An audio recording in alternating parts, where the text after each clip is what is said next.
কৰিলে সদন মই পুত্ৰ মইতো কৰিলো সদন কোন তুমি দিয়া মোক তোমাৰ সত্য পৰিচয়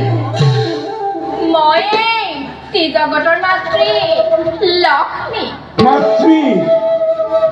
এই কাৰণে অকস্মাতে মোক কৰিলা শ্ৰৱণ কি কাৰ্য কৰিম সাধন পুত্ৰ মাতৃ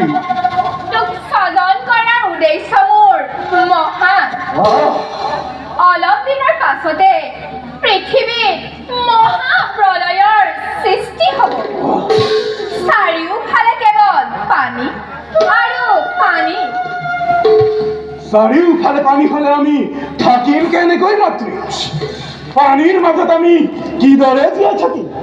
অসম্ভৱ অসম্ভৱ মাতৃ অসম্ভৱ মাতৃ মইতো বৰ দিছো মাতৃ তই জল স্থল আকাশ পাতাল সকলোতে মুক্তভাৱে বিচৰণ কৰিব পাৰিবি তোক প্ৰভুৰ সুদৰ্শন চক্ৰ আৰু মহাদেৱৰ ত্ৰিশূলেও মৃত্যু ঘটাব নোৱাৰে তোৰ সৰ্বশৰীৰ মই ৰাজ্যময় কৰি দিলো।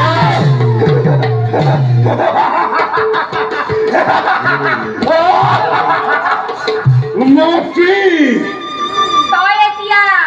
মোৰ আদেশ মতে কাম কৰি যাব লাগিব আদেশ কৰক মাতৃ কোন দৈত্য মাতৃ অলপ দিনৰ পাছতে পৃথিৱীত মহাপ্ৰলয়ৰ সৃষ্টি হ'ব চাৰিওফালে পানী কেৱল পানীহে থাকিব বেদ বেদাংগ কৃষ্টি সভ্যতা সকলো পানীৰ তলত থাকিব সেইবিলাক নষ্ট হোৱাৰ আগতে তই সকলো সংগ্ৰহ কৰিব লাগিব ঋষি মুনিসকলে যাগ যজ্ঞ কৰিবলৈ বেদ বেদাংগ একোৱেই নাথাকিব আৰু মহাপ্ৰলয় শেষ হ'লে তহঁত অসুৰবোৰে